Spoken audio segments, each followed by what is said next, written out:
ગૃહ રાજ્યમંત્રીએ આદેશ આપ્યા હતા કે વ્યાજખોરો સામે કોઈ પણ જાતની તપાસમાં કચાશ રાખવામાં ન આવે, તો તે રીતે જ રાજકોટમાં પણ પગલાં લેવામાં આવી રહ્યા છે। રાજકોટમાં વ્યાજખોરો સામે કડક કાર્યવાહી કરવામાં આવી રહી છે। ડીસીપી ઝોન 1ના વિસ્તારમાં 7 ગુના નોંધવામાં આવ્યા છે, જે પૈકી રાજકોટના ભક્તિનગર પોલીસ સ્ટેશનમાં 4, બી ડિવિઝન પોલીસ સ્ટેશનમાં 2 અને થોરાળા પોલીસ સ્ટેશનમાં 1 મળીને કુલ 7 ગુના નોંધવામાં આવ્યા છે। જેના અનુસંધાને રાજકોટ પોલીસ દ્વારા 5 જાન્યુઆરીથી 31 જાન્યુઆરી સુધી વ્યાજખોરો સામે ખાસ ડ્રાઈવનું આયોજન કરાયું છે, જેને અનુલક્ષીને જ આગામી દિવસોમાં રાજકોટ શહેર પોલીસ દ્વારા વ્યાજના 20 ચક્રોનો ભોગ બનનારાઓને ભયમુક્ત કરવા લોક દરબારનું પણ આયોજન કરાશે।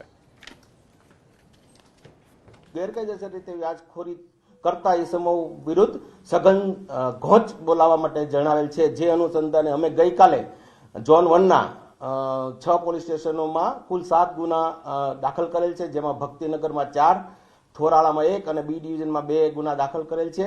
ગઈકાલથી જ ડ્રાઈવ ચાલુ થયેલ છે, હજી આ ઝુંબેશ ચાલુ રહેવાની છે। બીજું કે એવી પણ સૂચના આપવામાં આવેલી છે કે માનો કે જો ભોગ બનનાર જે પોલીસ સ્ટેશને આવે છે તો ગુના દાખલ થાય, પરંતુ લોક દરબાર રાખીને પણ અને એમાં આ બાબતની જાણ કરીને કે જે લોકોએ વ્યાજખોરીનો ભોગ બનેલા હોય તેઓએ આવવું, તો એ બાબતે લોક દરબાર રાખીશું। તેમના નામ નોંધી અને જે તે પોલીસ સ્ટેશનમાં આવતા હોય ત્યાં એમના ગુના દાખલ કરાવીને વ્યાજખોરો વિરુદ્ધ કડકમાં કડક કાર્યવાહી કરવાની ઝુંબેશ હાલ અમે ચલાવી રહેલ છીએ। આ તરફ વધુ એક મહત્વના સમાચાર। ગૃહમંત્રી અમિત શાહ આવી રહ્યા છે અમદાવાદ। 14 અને 15 તારીખે ઉત્તરાયણ પોતાના પરિવાર સાથે ઉજવતા જોવા મળશે। 14 અને 15 જાન્યુઆરી અમિત શાહ ગુજરાતમાં છે। પરિવાર સાથે અમિત શાહ ઉત્તરાયણ ઉજવશે। જગન્નાથજી મંદિરમાં પરિવાર સાથે કરશે દર્શન। કાર્યકર્તાઓ સાથે પતંગ ઉડાવશે। અમિત શાહ વેજલપુર, ઘાટલોડિયા, કલોલમાં કાર્યકર્તાઓ સાથે ઉત્તરાયણની ઉજવણી કરશે। 15 જાન્યુઆરીએ કચ્છ બોર્ડરની પણ મુલાકાત લઈ શકે છે।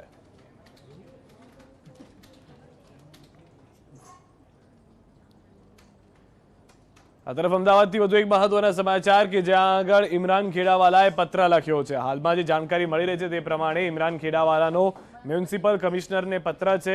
સંકલન સમિતિની બેઠક બોલાવવા પત્ર છે। ધારાસભ્ય માટે સંકલન સમિતિની બેઠક બોલાવવા વિનંતી છે। 2.5 વર્ષથી નથી મળી સંકલન સમિતિની બેઠક। પ્રજાના પ્રશ્નોનું નિરાકરણ આવે તે માટે બેઠક જરૂરી। અમદાવાદ શહેરના અંદર અને સમગ્ર બીજા વોર્ડોના અંદર જે સમસ્યાઓ છે તે સમસ્યાઓનો તાકીદે નિકાલ થાય, નવા કામો આ વર્ષના અંદર બજેટના અંદર સૂચવાય, તેના માટે સંકલન સમિતિની મિટિંગ ખૂબ જ જરૂરી હોય, કમિશનરશ્રીને મારો વિનંતીભર્યો પત્ર છે। આ તરફ અમદાવાદમાં મ્યુનિસિપલ સ્કૂલ્સ જે છે તેની સામાન્ય સભા મળી હતી। આ બોર્ડની સામાન્ય સભામાં વર્ષ 2023 અને 24ના કાર્યોને લઈને ચર્ચા કરવામાં આવી છે। વર્ષ 2023-24ના અંદાજપત્રમાં શાળાઓના નવીનીકરણ, માળખાકીય સુવિધાઓ, કન્યા કેળવણી અને શાળા પ્રવેશોત્સવ ઉપર ભાર મૂકવામાં આવ્યો છે, જે માટે 1067 કરોડનું ડ્રાફ્ટ બજેટ રજૂ કરવામાં આવ્યું છે। અંગ્રેજી માધ્યમથી શાળાઓ માટે 2 કરોડ રૂપિયા, જ્યારે સ્કૂલ બોર્ડના વિદ્યાર્થી તથા કર્મચારીઓના કોમન યુનિફોર્મ માટે 10 કરોડ રૂપિયા મંજૂરી આપવામાં આવી છે। મિશન સ્કૂલ ઓફ એક્સલન્સ અંતર્ગત ગ્યાસપુર, ભાઠા અને ચાંદલોડિયા પ્રાથમિક શાળાના ધોરણ 6 થી 8ના વિદ્યાર્થીઓ માટે પ્રી વોકેશનલ તાલીમ શરૂ કરવામાં આવશે।